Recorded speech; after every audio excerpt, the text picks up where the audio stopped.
Hey everybody and welcome back. So this is the MD Investor Podcast and I'm your host, Dr. Butler. Now, I want to actually kind of do a reset.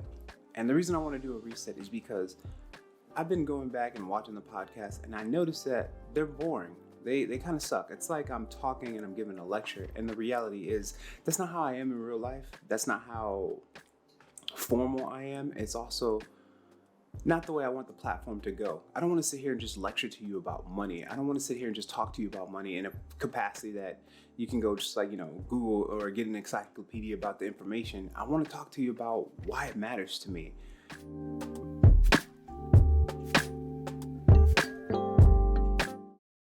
And the reason money matters to me is because there's a lot of things in life that choose a path for you or a path that you decide to go down. And I went down that path because things happened in my life that led me to that path. Like I didn't just wake up one day and I was like, hell yeah, I want to be a doctor. I'm so excited. Let me go do this and this and that. That's not how it worked. See, for me, when I was a kid, I lost my grandmother. And that's what led me down this path because my grandmother had asthma. Okay? Something simple, something extremely basic. She had asthma. She goes to the ED. She's huffing and puffing and she can't breathe. And the doctors saved her. Okay? They gave her the albuterol treatment. They gave her the steroid treatments. They saved her life. But when she's leaving, they give her a script. They say, hey, go to the pharmacy, get this prescription. It'll help you next time. But see, we didn't have money. We didn't have health insurance. We didn't have the ability to take care of my grandmother properly. So she kind of had a choice. She could either feed us or she can get the prescription that she needed. And because in her mind, it was a prescription of it's a rescue inhaler. It's a just in case medication. So if this happens again, just in case, you'll be okay. Or you can actually feed your family. That was the easy decision for her to make. And we ate as a family, but that was the last time. And it was the last time because shortly after she had another asthma attack and we didn't make it to the hospital and she didn't live. And my mother had me when she was young, so we were all young with no money, with nothing there. And in my brain, I thought she died because she didn't have a doctor. She didn't have anyone to save her. Last time there was doctors there. Last time someone saved her. And if I was that doctor, I could have saved her. But my family didn't have doctors. My family didn't have money. My family didn't have people who went to college in the first place. So we didn't have anything to stake our claim on or to build our foundation on. We had nothing. And in my brain, if we didn't have it, someone had to create it. But for generations, no one did. For generations, we were stuck. For generations, we were poor. Someone had to make a change. That's when I decided to be a doctor. Because my mother also has asthma. And my fear was that if she has asthma and if she dies also, then we have nothing. So, as a kid, I was terrified. I used to watch my mom sleep. I know that sounds super creepy, but it's reality. I used to go and check on her in the middle of the night because I didn't know how asthma worked. I just know it was a breathing problem. I didn't know if she was going to stop breathing during the day or at work or during school or in her sleep. I had no clue. All I knew was that she had asthma and that she could die. But I was like, if I'm a doctor, I can fix that. But that's a child's mentality. I was thinking from the perspective of my age, which was a kid. I was a kid. And I was thinking, well, I can help her or I can save her. And that wasn't necessarily reality because there's more to it than that. Even just being a doctor doesn't mean I can just solve and fix problems. And I thought that my entire life. The other issue was that we didn't actually have the finances that we needed to make it efficient. See, because I was taught a certain way. I was taught that time is money, that everything that you do in life, money isn't important. But all of those were false. All of it was false. Because time isn't money, right? Time is your life. And I spent my life chasing being a doctor. And I spent my life chasing money. But money is money. Money is just a tool. And if it's used properly, it can help you control your life and control your freedom because money is a very, very important tool. And it's not important in the sense that you need it with everything you have. It's important in the fact that the people who matter in your lives will need it. If my grandmother had money and she could have easily afforded an albuterol inhaler, she would be alive today. That's why money is important. Money is important because it will save the lives of the people that you need it to save the lives of. It will build the foundation of the people that you care about. So it has to matter. And the thing is, I've got one of the hardest degrees that you can get in this country, the most schooling, over 25 years of education, and I didn't know anything about money. And if I would have known something about money, if my family would have known something about money, if my grandparents would have known something about money, she wouldn't be dead. Luckily for me, my mother is still alive, and now I am a physician, and I am able to help, and I do have some money. But the thing is, in reality, as a doctor, I was working paycheck to paycheck, and I hated it. Why? Because I was spending my time chasing my money. I was chasing money nonstop, and it felt like money just kept running away. Between student loans, between all the debt, between having a house, between having a car, I was flat broke, and I hated it with a passion because it led to me doing what other doctors do statistically. When doctors have failed relationships, I was in that category. When doctors are depressed and suicidal, exhausted and burnt out, I was in that category. And it wasn't because I couldn't do medical work. That wasn't the case. It was because I didn't have any control over my life, and that frustrated me. And I didn't have any control because I never controlled my finances. I never learned about financial literacy. I never learned about money. I only learned what I was taught. And what I was taught was how to put people back together. I wasn't taught how to cure people. I can't cure cancer. I have no idea how to do that. I can't cure diabetes, but I was able to put people back together like some kind of mechanic. I'm just basically a glorified body mechanic, and I do my best for all of my patients, and I help them with all of my heart because people matter to me. And life matters to me, and it's precious to me. But at the end of the day, I was spending all of my life, which is my time, I spent all of my time helping all of these other people, working 10 shifts, 14 shifts, 24 shifts, even a month. There's times where I work 30 days in a row, and that's absurd. I don't know any other doctor who pushes themselves as much as I do or works as hard as I do. I push myself to the breaking point. And I did it because I thought this was the way to fix everything.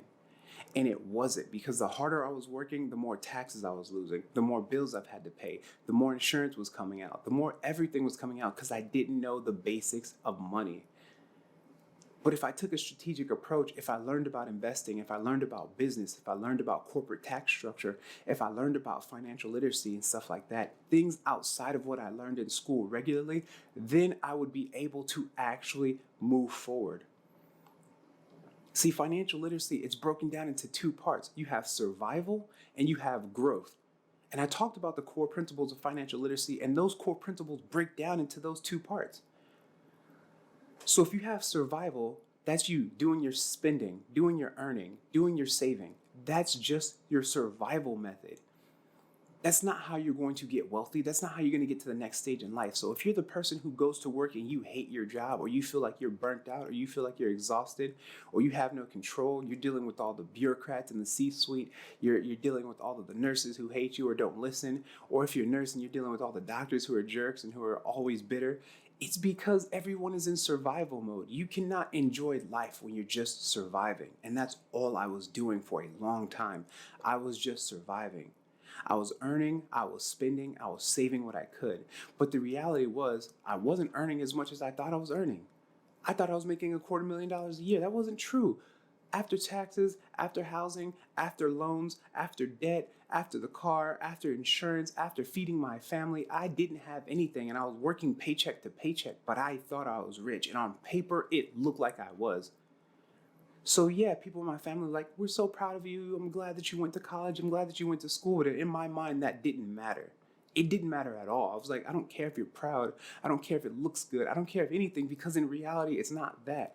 And I'm not here for vanity metrics.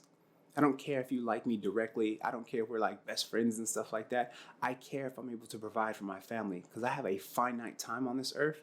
And I want my family to be there for generations. I want them to be protected for generations. I don't want to be broke again. I don't want it to be like, if I die and I stop being a doctor and I'm gone, that my kids or their kids or their kids struggle. And what if they have asthma and they don't have the money? That will never happen in my family again. I refuse for that to be something that could ever occur again.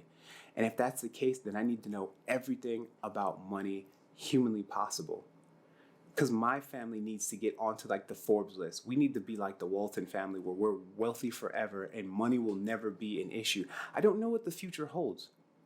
What if 100 years from now, they're saying, hey, Earth is no longer inhabitable. We found a new planet, planet Z, and it's 3 billion light years away, and only rich people get to go. You think I want my generations further and further in the future to be like, they can't afford to go, they have to sit here and die on Earth? No, why should my legacy stop because I'm poor? I refuse that. And if all that takes is extra effort, if it takes extra investing, if it takes extra time, then I'm going to do that. Most people stop learning, they stop building, they stop growing. See, I went to the hospital, I'd be there for 12 hours, 14 hours, sometimes 16 hours if there's emergencies or problems or I had to wait for coverage. But it didn't matter because when that day ended, that's when I started getting to work for myself. That 12 hours at the hospital time, that they paid me for that time. So when they gave me money, I gave them my life in exchange. I gave them my time because time is life, and I gave them my life and my time. That was theirs. But the second I clock out, the second I leave that hospital and I get home, that's my time. And I can't be wasting it. So if I sat there on the couch and watched Netflix until I passed out because I was exhausted and then wake back up in the morning, which is things I was doing it on a regular basis. But that's the problem. On a regular basis, I was wasting my time for free. I wasn't building, I wasn't growing, and there was no way that I can get my family to a place where they need to be in such a short period of time. Like in my mind, I only have 15, 20 years tops to build something that has to last hundreds of years. Hundreds of years. So what kind of time do I have to waste watching Netflix or watching Hulu? Yeah, every so often I want to take a day off, but I need to study. I need to grind. I need to learn everything about taxes. I need to learn everything about markets, investing, structures in terms of the stock markets and market action, the real estate market. I need to know, when is it going to rise? When is it going to fall? When is it going to build back up? When is there going to be a correction? I need to know these things. The transportation industry, when is there going to be inflation in supply and demand? When can I get new trucks? When can I get new trailers? When can I get better equipment? Where can I find better drivers? Same thing with e-commerce. When can I get things white labeled? When can I build a private labeled brand so that I can actually create something that's ongoing forever past me? I don't want to do anything that's free. I don't want to think for free. I don't want to sleep for free. I don't want to eat for free. Someone has to pay me for these things, and that can only happen if I'm investing. So if anything happens to me and I can't be a doctor, my family can still always be taken care of. And this is why this matters. It doesn't matter for any other reason, because I have generations and generations and generations to plan for, to build for. It's no different than the Disney family. I'm pretty sure the people who are at the Disney family now, none of them have ever met Walt Disney. None of them. But they all live in the shade that he provided. He built the foundation. He slaved away. He built a platform that his family can live on and eat on forever. The Disney family will always be wealthy. And he doesn't have to be here anymore for that. And that's what I want. I want it to where even if I'm not here, I don't have to be here. I don't have to be here. They'll always eat from that and know that I provided for them. Because whether I ever meet them or not, that's still my family. And the thing is, you have a family. You have a grandmother. You have someone you want to take care of. We all say money is not the most important thing, but every single day you go to work, right? And you spend your time, you give your life to someone else in order to make money. So it has to be important. If you're giving your life for it, it has to be important. If you're selling yourself for it, it has to be important. So whether or not that family vacation is the best vacation you ever went on, or that meal when you went to the place where they flip all the stuff, the hibachi places, and they make the hard eggs and stuff like that. When you go to that place and that memory is there for you, you're not thinking about the money, you're thinking about the memory, the times, and the family. Now, what if you can have more than that? What if you can always have that? What if you can always have those memories without always having to sell your time and sell yourself? That's what investing can do for you, and that's why it matters, and that's why the principles of the core financial literacy matter. There's 6 principles for a reason. 3 of them are for survival, 3 of them are for growth. And if you're just surviving, that means you're only earning, you're spending, and maybe you're saving a little bit. But now when it comes to growth, if you're not on the growth aspect of this, if you're not investing, if you're not borrowing properly, and you're not protecting it so it can last for generations, then you're doing it wrong and you're wasting your time. Because whatever career you have, if you're a lawyer, if you die, can your kid become a lawyer instantly? It's not a monarch. It's not like a kingdom. It doesn't work like that. Your kid doesn't become the king. If you die as a nurse, if you die as a doctor or a police officer, your kid doesn't just take over. It doesn't matter how much you want them to go into the family business. I know a family business of dentists. They're all dentists, but you know what they had to do? They all had to go through that same process. They all had to go to school. They all had to pay those same loans. They all had to do all of those things step by step to get there. And what if you have a kid that can't cut it? What if you have a kid who's artistic and hates medicine in school with their heart? Then what? Do they just have to be poor and suffer because they didn't like what you liked? It doesn't work like that. That's your family. And in order to protect your family, to build for your family, to leave on for your family and make sure they have a better life, you have to be able to build and grow. Just surviving won't work. And even if you're a doctor and you have a decent lifestyle, if you have a nice house, you have a nice car, are you truly growing though? Are you making more every single year exponentially to the point where you can feed your family for generations to come? Most doctors aren't. Up to $250,000, most people still live paycheck to paycheck. I know doctors beyond that who still live paycheck to paycheck. There's celebrities who do that because it doesn't matter how much money you make, it's about growth. If you're just in survival mode and you're earning, spending, and barely saving, that's just surviving. You can't grow from that. You have to be able to grow. You have to be able to grow because if you can't grow, there's nothing there. That's just how plants work. If they're not growing, they're stagnant and they're dying, which means on the opposite side of growth is only death. You have to put everything you have into building for your future, which means that you have to invest, you have to build, you have to go forward. See, that's how my path kind of laid out. Like, there's multiple events in my life that kept me on that path, but the first one was losing my grandmother. And I didn't lose her to something horrendous. It wasn't like she had cancer, she was battling this illness for a long time. No, she had asthma. People shouldn't die of asthma. It's basic. If you have the proper medication, the proper treatment, if she had a nebulizer at home, if she had a rescue inhaler at home, if she had steroids at home, she would still be here today. And maybe I wouldn't have been a doctor. Maybe I would have been a comedian. Maybe I would have been a rapper. Maybe I would have been building houses. Who knows what it would have been? But I know that this path is one that was laid out to me and I ended up following it. And I don't regret that. Not at all. I feel like I'm very good at medicine and I love helping people. But when I'm in the hospital, I can only help who I can physically touch. If I admit you and you're my patient and I see you when I'm rounding, those are the only people I can reach out to and touch. That's it. This is why I needed a bigger platform. This is why I wanted to talk to people because you can't spread your message. You can't spread how important it is to just one person at a time or the world will never hear it. So I don't know if you guys are huge fans of this podcast or you hate it with all your heart, but I hope that this message gets to you. Because it matters. And it's always going to matter. And for me, it will matter more than anything. And this is what saved me. I was depressed and exhausted and burnt out. And what changed that was I was in the process of just surviving. And if you're not growing, you're dying. And I was dying. I was literally dying. I felt like I was dying. I felt like I was struggling. I felt like I couldn't make progress in the world. I wasn't growing at all. And I was exhausted. My relationships were strained.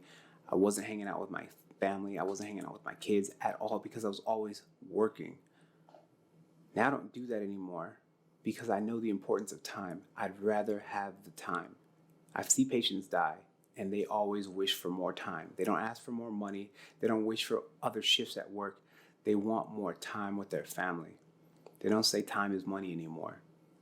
Because if I gave you $1 billion today and you only had 24 hours to spend it, would you want the $1 billion still? Or would you want the time? And if you choose that you want the time and you don't want to die in 24 hours, then time can't be money. It's impossible. I hope this was helpful. I really want to get everybody on the right track. Please go to the website. It's www.themdinvestor.com. Get on the right track. If you need help, reach out for help. We have things that you can download. We have classes for free. You can download our HVG. And when you download it, it's a guide on telling you why you're not investing. Why aren't you investing? Why didn't you get started? Get started. And if you need help, if you need a consultation, then book a consultation. Get on a phone and let's talk about what you need in life. Let me know how I can help you get to the right track because there's somebody out there who needs help. And this is why I made the platform, so I can help you. You've already spent hundreds of thousands of dollars on your education, if not more. You already spent all of this time learning to craft your career. Whether you went to the police academy or you went to law school or you went to med school or you went to nursing school, whatever it is, you already put all of this time into it. And you already put all this money and this resources into it. And if you're not where you want to be in life, how long are you going to wait until you can get there? Are you going to struggle for the next 20 years, 30 years until you can feel like you're free? Or are you going to start making a change today? So that way, 30 years down the line, your family is way better off than they've ever been. And the generations behind them are too. Go to mdinvestor.com and you guys reach out. I love you guys. You have a fantastic day. I'll see you guys next time.